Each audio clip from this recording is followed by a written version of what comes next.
Oi, gente! Hoje nós vamos falar um pouquinho de reações químicas e como identificá-las. O que são reações químicas? São as combinações de substâncias que irão reagir entre si, transformando-se em outras novas substâncias. Quando isso ocorre, nós teremos uma equação química, que nada mais é do que a forma de representação dessa reação. Vamos agora conhecer como ocorre essa representação. Para que uma reação ocorra, nós iremos precisar de um reagente se convertendo em produto. Note que há a presença de uma seta. Isso indica que houve uma reação.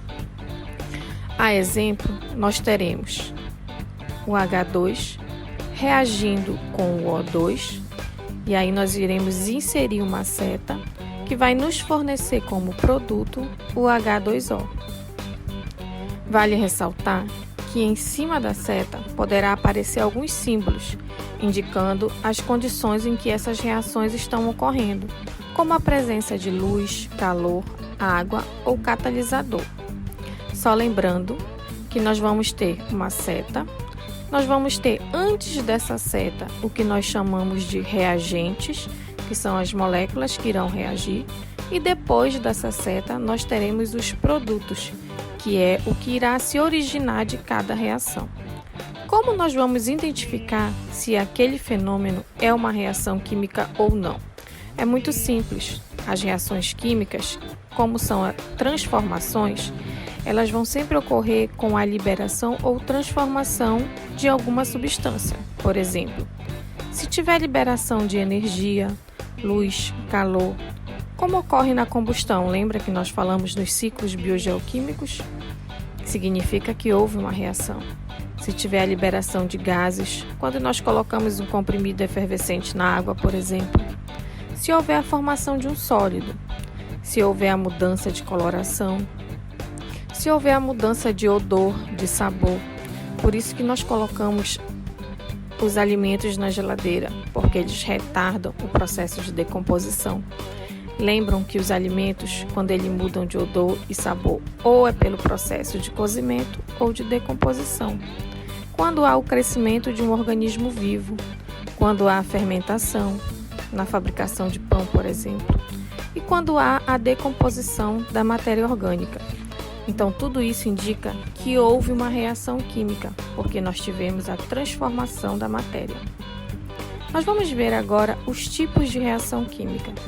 Nós temos a reação de síntese ou adição, que eu vou agora representar por símbolos. Eu tenho a molécula A, que vai reagir com a B.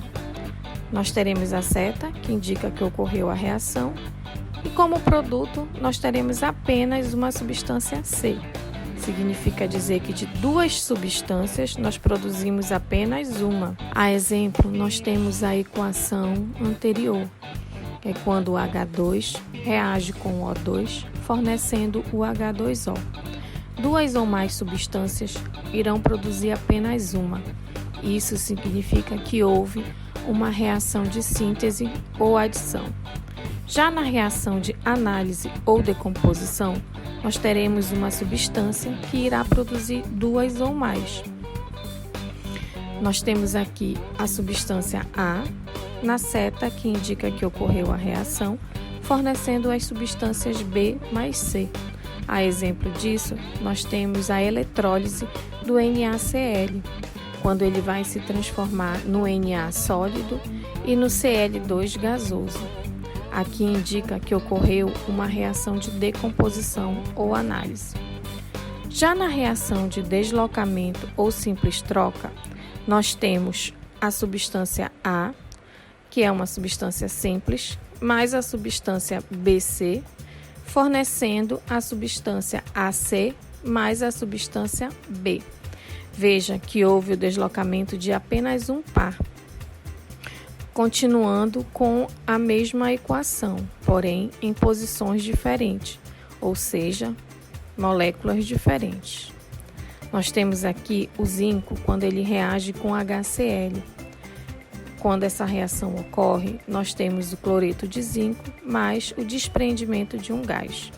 Significa que houve uma reação de deslocamento ou simples troca. Agora, na última reação, a de dupla troca ou dupla substituição, nós teremos dois pares, o AB mais o XY, fornecendo o AY mais o XB. Significa dizer que todas as moléculas trocaram de pares, fornecendo novas substâncias. A exemplo, o H2SO4 reagindo com BaOH2. Nós teremos duas moléculas de água mais o BaSO4 sólido. Houve a troca de todos os pares nessa reação. Por aqui, nós encerramos o nosso assunto de reações químicas. Até a próxima, gente!